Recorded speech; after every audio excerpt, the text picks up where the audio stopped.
Today I'm working on my 1984 C20 Suburban with the 6.2 diesel. Going to be starting it off by doing an alternator swap.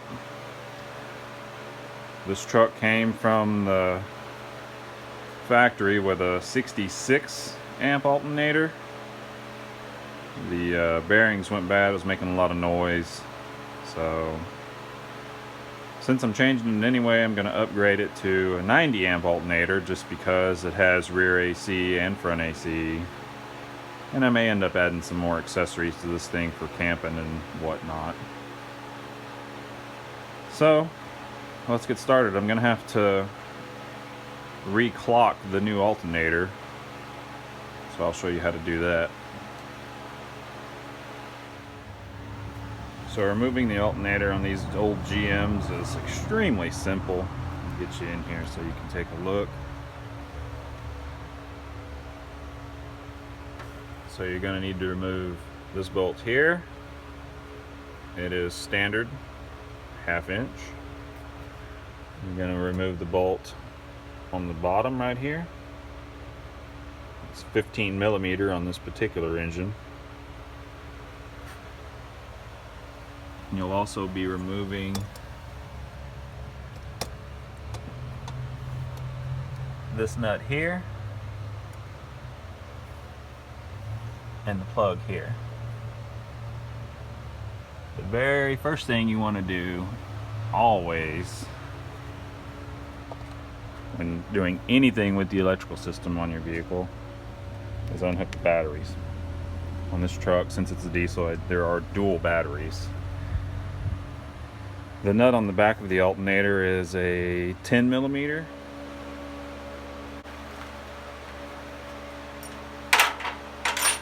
The very first thing we're going to do is disconnect the ground side of the batteries.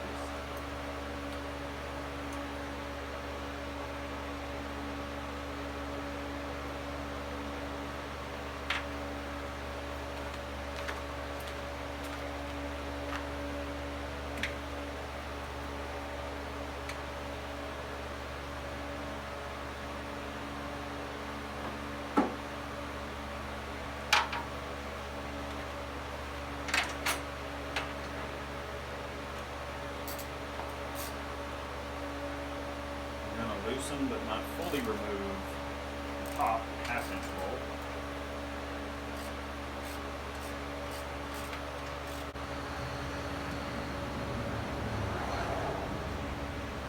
That's that.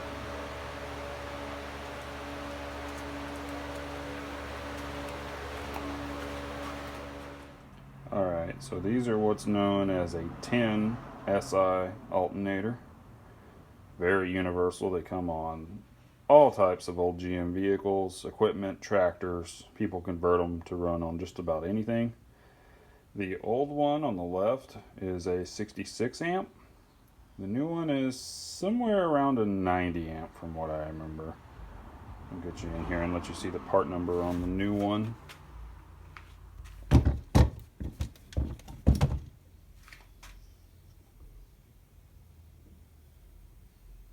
So 213 4356. So as you can see on the old one, the bolt is lined up with the plug.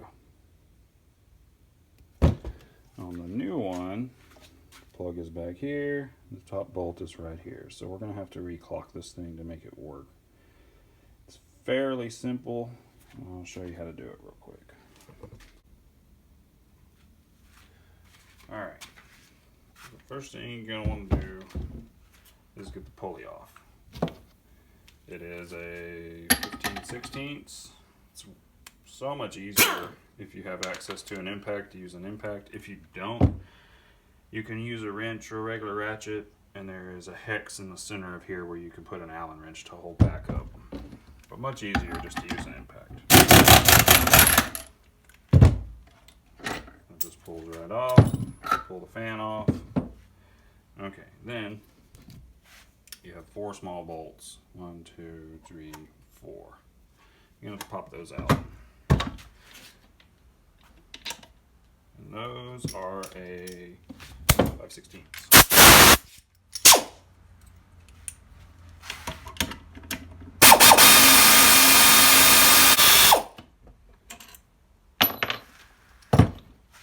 Alright, now flip it back over.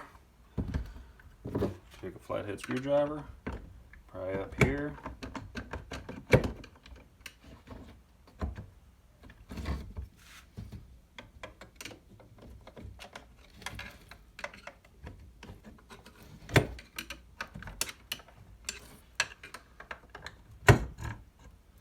And pull the top off. Now, there's a spacer here and another one here. You're going to want to keep up with those and keep them in the right place. So now, turn the alternator to where your plug is facing up, and then reinstall the top half with the top bolt hole up.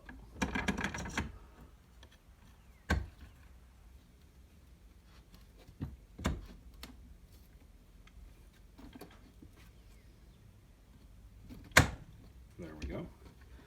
And flip it back over. And put the 4 bolts back in.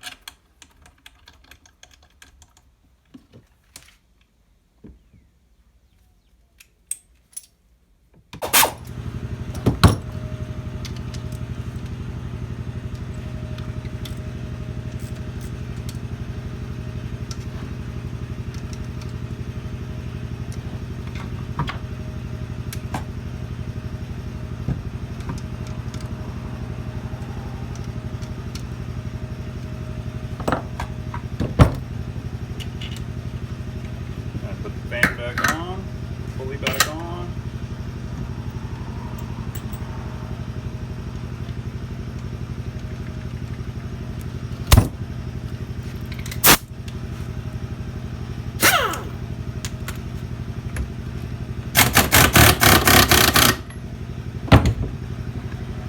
That's it. Just about have this thing put back on. A little tip on GMs, especially, you take a large screwdriver, there's a hole right here in the bracket, go through the hole, and then you can pry the alternator out to tighten the belt, just like that. You don't want to tighten it too tight because it'll wipe out the bearings in the water pump, but you want it good and snug.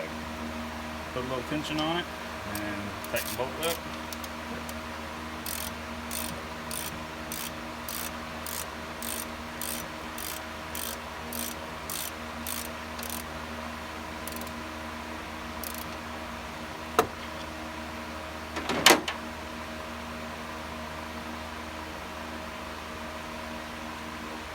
Alright, let's crank this thing up and see if it charges.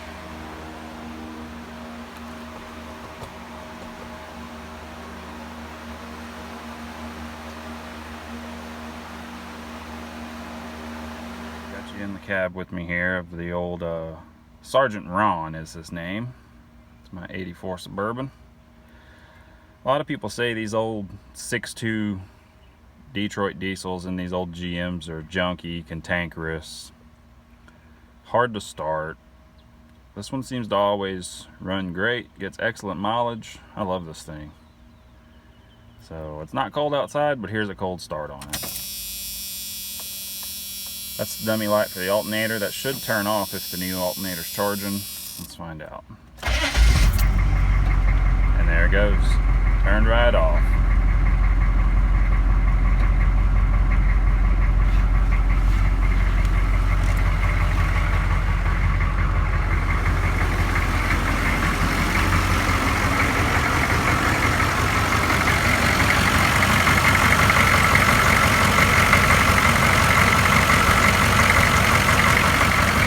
Nice and quiet. Before, alternator was screeching and making a lot of noise.